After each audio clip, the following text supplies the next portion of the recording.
ഇപ്പോൾ ഞാൻ കാണിക്കാൻ പോകുന്ന വീഡിയോ നിങ്ങൾ കുറച്ച് പേരെങ്കിലും കണ്ടിട്ടുണ്ടോ? കാണാത്തവർക്ക് വേണ്ടിയിട്ടാണ് ഞാനിപ്പോൾ ഈ വീഡിയോ കാണിക്കുന്നത്. നമ്പർ പ്ലേറ്റ് ആ ഡാമൊക്കെ വിളിച്ചാൽ കുഴപ്പമില്ല.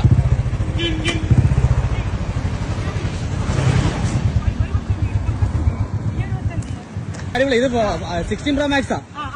നല്ലോണം കിട്ടും.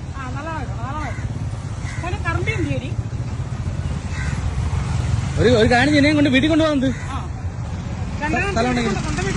എന്റെ വീട് എനിക്ക് വേണ്ടാത്തല്ല ഞാൻ ഈ ഫോട്ടോ എടുക്കുന്നത്.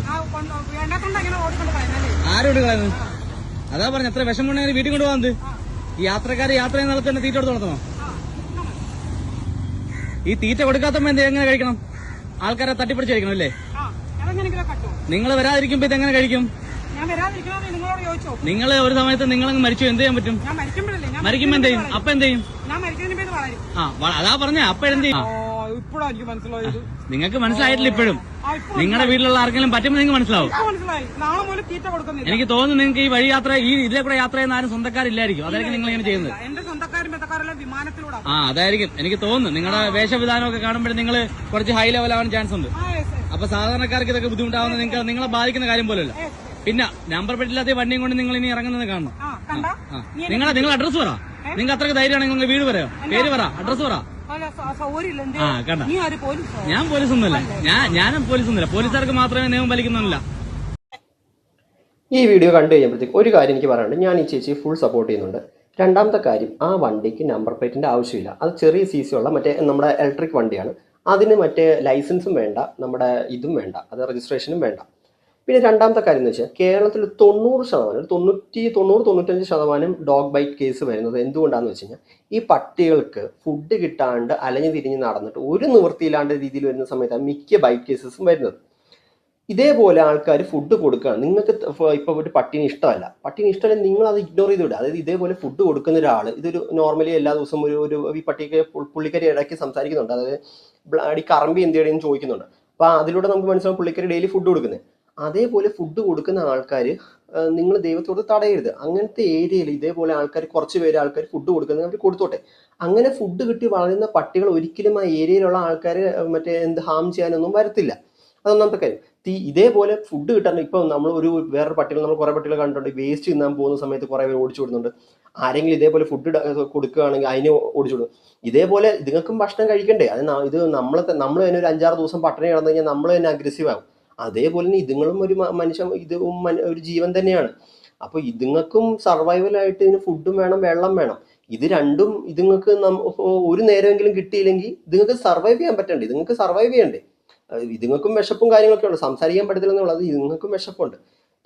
ഇപ്പം എൻ്റെ ഈ കമന്റ് സെക്ഷനിൽ തന്നെ കുറേ പേര് എന്നെ തെറി വിളിക്കാൻ വരും. പക്ഷെ ഞാൻ പറയും, ഇതേപോലെ ഫുഡ് കൊടുക്കുന്നുണ്ട് നിങ്ങൾ ദൈവത്തെ ഓർത്ത് തടയരുത്. അതായത് എൻ്റെ വീഡിയോ കുറച്ച് പേർക്കെങ്കിലും മനസ്സിലാവുന്നുണ്ടെങ്കിൽ അത് വളരെ സന്തോഷമായിട്ട് ഞാൻ അത് അക്സെപ്റ്റ് ചെയ്യുന്നത്. ഇപ്പം ഈ വീഡിയോ ഇടുമ്പോൾ തന്നെ എൻ്റെ കമന്റ് സെക്ഷനിൽ ഒരു പകുതി 3/4 പേരും തെറി വിളിക്കുമായിരിക്കും എന്നെ. അതിന് പകരമായിട്ട് ഞാനൊരു കാരണം, ഇത് കണ്ടിട്ട് കുറച്ച് പേർക്കെങ്കിലും മനസ്സിലാണെങ്കിൽ മനസ്സിലാക്കിക്കോട്ടെ എന്നായിട്ടാണ് ഞാൻ ഈ വീഡിയോ എടുക്കുന്നത്.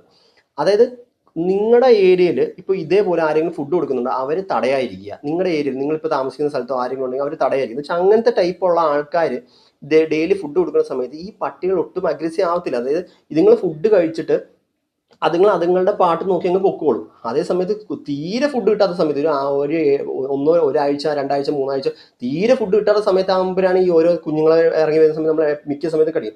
അല്ലാണ്ട് ഹെൽത്തി ആയിട്ട് അതായത് ഡെയിലി ഫുഡ് കിട്ടിയിരിക്കുന്നത്. ഇപ്പം എൻ്റെ ഏരിയയിൽ സ്കൂളുണ്ട്. ഈ കൊച്ചു സ്കൂൾ പിള്ളേരൊക്കെ നടക്കുന്നതാണ്. ഇവിടെ നമ്മൾ എപ്പോഴും ഫുഡ് കൊടുക്കുന്നുണ്ട്. ഇവിടുത്തെ ഏരിയയിൽ നമ്മൾ ഫുഡ് കൊടുക്കുന്നുണ്ട്. 5-6 പട്ടികളുണ്ട്. അപ്പം നമ്മുടെ ഈ ഭാഗത്ത് സ്കൂൾ പിള്ളേരെ കടിക്കാനൊന്നും ഓടിക്കുന്നില്ല. അതെന്തുകൊണ്ടാന്ന് വെച്ച് കഴിഞ്ഞാൽ ഇതുങ്ങൾക്ക് ഫുഡ് കിട്ടുന്നുണ്ട്. അത് ഇതേപോലെ ഇപ്പോൾ നമ്മളെപ്പോലെ ഇപ്പോൾ ഇതേപോലെ ഫുഡ് കൊടുക്കുന്ന ഒരാൾക്കാർക്ക് നിങ്ങൾ നിങ്ങൾക്ക് നിങ്ങളുടെ കയ്യിൽ നിന്ന് ആരും പൈസ മേടിച്ചിട്ടല്ല ഇത് ചെയ്യുന്നത്. ഒന്നാമത്തെ കാര്യം, നിങ്ങൾക്ക് ഇപ്പോൾ ഇതേപോലത്തെ എന്തെങ്കിലും ഇൻസിഡന്റ് ഉണ്ടെങ്കിൽ അതായത് ഇപ്പോൾ ഈ ചേച്ചി ഫുഡ് കൊടുക്കുന്നുണ്ട്, പുള്ളിക്കാരി ഡെയിലി വന്ന് ഫുഡ് കൊടുക്കുന്നത്. അപ്പോൾ ചേട്ടൻ പറഞ്ഞു നിങ്ങൾ മരിച്ചു പോയി കഴിഞ്ഞാൽ എന്ത് ചെയ്യുമെന്ന് ചോദിക്കുന്നുണ്ട്. പുള്ളിക്കാരി മരിച്ചു പോയി കഴിഞ്ഞാൽ പുള്ളിക്കാരിൽ ഇതേപോലത്തെ സ്വഭാവമുള്ള വേറെ ആൾക്കാരുണ്ടാവും, അവർ വന്ന് ഫുഡ് കൊടുത്തോളും. നിങ്ങൾ അതോർത്ത് ടെൻഷൻ അടിക്കണ്ട. ഞാൻ പറയുന്നത്, നിങ്ങൾ ദൈവത്തെ ഓർത്ത് ഇതേപോലെ ആരെങ്കിലും നല്ലൊരു കാര്യം ചെയ്യുന്നു. ആ പുള്ളിക്ക് ചേച്ചി നല്ലൊരു കാര്യം ചെയ്യുന്നുണ്ട്. എല്ലാ ദിവസവും വന്ന് പുള്ളിക്കാരി ബാഗുമായിട്ട് എല്ലാ ദിവസവും വന്ന് ഫുഡ് കൊടുക്കുന്നുണ്ട്. ഇതേപോലെ പട്ടിണി കിടക്കുന്ന പട്ടികൾക്ക് ഫുഡ് കൊടുത്തോട്ടെ. അങ്ങനെ ഫുഡ് കിട്ടുന്ന പട്ടികൾക്ക് അങ്ങനെ അഗ്രസീവ് ആവത്തില്ല. ഈ തീരെ നിവൃത്തിയില്ലാതെ ഫുഡ് കിട്ടാണ്ട് അലഞ്ഞു തിരിഞ്ഞ പട്ടികൾക്കാണ് മിക്ക സമയത്തും ഇത് ചെയ്യുന്നത്. ഇതേപോലെ നിങ്ങളിപ്പോൾ ഈ ഒരു കാഴ്ചപ്പാട് എടുക്കുക. അതായത് കേരളത്തിലെ പട്ടി, അതായത് മറ്റേ ഇവിടെ ഒരു പട്ടി കടിച്ചു എന്ന് പറഞ്ഞിട്ട് ബാക്കി കേരളത്തിലുള്ള ബാക്കിയുള്ള പട്ടികളെല്ലാം മറ്റേ കടിക്കുന്ന പട്ടിയാന്ന് പറയുന്നത് അത് തെറ്റായൊരു ധാരണയാണ്. അങ്ങനെയാണെങ്കിൽ നമ്മുടെ കേരളത്തിൽ എന്തുമാത്രം റേപ്പ് കേസ് നടക്കുന്നുണ്ട്. ഈ റേപ്പ് കേസ് നടക്കുന്നത് അങ്ങനെയാണെങ്കിൽ ബാക്കിയുള്ള എല്ലാ ആണുങ്ങളും റേപ്പിസ്റ്റാന്ന് പറയുന്ന ആ ഒരു സ്റ്റേറ്റ്മെന്റ് ഇറക്കി കഴിഞ്ഞാൽ എങ്ങനെ ഉണ്ടാവും? ഈ വീഡിയോ കാണുന്ന ഞാനും നിങ്ങളും, അതായത് ഈ വീഡിയോ കാണുന്ന ആമ്പിള്ളാരാണെങ്കിലും നിങ്ങൾ ഒരു റേപ്പിസ്റ്റാന്ന് പറഞ്ഞാൽ എങ്ങനെയുണ്ട്? അതേപോലത്തെ ഒരു സ്റ്റേറ്റ്മെന്റ് ആണ്. അതായത് ഒരു പട്ടി കടിച്ചു എന്ന് പറഞ്ഞു കഴിഞ്ഞിട്ട് ഒരു ജില്ലയിൽ ഒരു ഭാഗത്ത് ഒരു പർട്ടിക്കുലർ ഭാഗം പട്ടികൾ കടിച്ചു എന്ന് പറഞ്ഞാൽ എല്ലാ പട്ടികളും അങ്ങനെ കടിക്കണമെന്നില്ല. ഒരു പട്ടി കടിച്ചു എന്ന് പറഞ്ഞ് ഇവർ തല്ലിക്കൊല്ലുന്നത് വേറെ അതായത് ഭയങ്കര ഫ്രണ്ട്ലി ആയിട്ടുള്ള ഏതെങ്കിലും ഒരു ഡോഗ്, അതായത് യാതൊരു കടിക്കാത്തത് മറ്റേ ഭയങ്കര ഇണക്കമുള്ള ഏതെങ്കിലും ഡോഗ്സിനെ ആയിരിക്കും ഇവർ അടിച്ച് കെട്ടി തൂക്കുന്നത്. അഗ്രസീവ് ആയിട്ടുള്ള ഡോഗിനോട്ട് ഇവർ കൊല്ലാൻ നോക്കുന്നതോട്ട് കിട്ടത്തുമില്ല. അങ്ങനെ കുറെ സംഭവങ്ങളുണ്ട്. അതായത് പാവമായിട്ട് നടക്കുന്ന കുറെ പട്ടികളുണ്ട്. ആ പട്ടികളെയൊക്കെ തല്ലിക്കൊന്ന് കെട്ടി തൂക്കുന്നുണ്ട്. അതായത് അഗ്രസീവായിട്ട് ഇവർ കടിക്കുന്ന അഗ്രസീവ് ആയിട്ടുള്ള ഡോഗ്, ഫുഡ് കിട്ടാത്ത അഗ്രസീവ് ആയിട്ടുള്ള ഡോഗിനെ ഒന്നും ഇവര് അതിനെല്ലാം മിക്ക സമയത്ത് മിക്ക കേസസിലും അങ്ങനെ, അത് ഇവർക്ക് കൈ കിട്ടുന്നതിനെല്ലാം കൊല്ലാൻ പറ്റത്തുള്ളൂ. അപ്പൊ ഞാൻ ദൈവത്തെ ഓർത്ത് നിങ്ങളടുത്ത് പറയാം, ഇതേപോലെ നിങ്ങൾ ആരെങ്കിലും കാണും ദൈവത്തെ ഓർത്ത് അവരെ തടയരുത്. അവർ ഫുഡ് കൊടുത്തോട്ടെ. ഇതേപോലെ ഫുഡ് കൊടുക്കുന്ന ഏരിയയിലാണ് ഉണ്ടെങ്കിൽ നിങ്ങൾ സേഫ് ആണ്. അതായത് ഇതേപോലത്തെ ഫുഡ്, അതായത് ഒരു പെർട്ടിക്കുലർ ഏരിയയിൽ ആ വേറെ പട്ടികൾ വരത്തില്ല. അതായത് ഇവരുടെ ടെറിട്ടറിയിൽ ഇവ മറ്റേ വേറെ പട്ടികൾ പുറത്തുനിന്ന് വേറെ ടെറിട്ടറിയിലോട്ട് ഇവർ വരാൻ സമ്മതിക്കത്തില്ല. അത് പട്ടികൾ നോർമലി ഇപ്പം ഒരു പെർട്ടിക്കുലർ ഏരിയയിൽ കുറച്ച് പട്ടികൾ ഉണ്ടെങ്കിൽ ആ ബാക്കി ലോക്കൽ ഡോഗ്സ് അങ്ങോട്ട് മറ്റേ പട്ടികൾ ഇങ്ങോട്ട് അവരുടെ ഏരിയയിലോട്ട് കയറ്റാൻ സമ്മതിക്കത്തില്ല. ഭയങ്കര കടിപിടി ഉണ്ടാകും. അതുകൊണ്ട് നിങ്ങൾ സേഫാണ്. അതായത് ആ ഭാഗത്തുള്ള ഏരിയയിലുള്ള പട്ടികൾക്ക് അവർ ഫുഡ് കൊടുക്കുന്നുണ്ടെങ്കിൽ അവർ കൊടുത്തോട്ടെ. അത് കാരണം ഒരിക്കലും അവിടെ വേറെ ഇൻസിഡന്റോ കാര്യങ്ങളോ ഒന്നും ഉണ്ടാകാൻ വഴിയില്ല.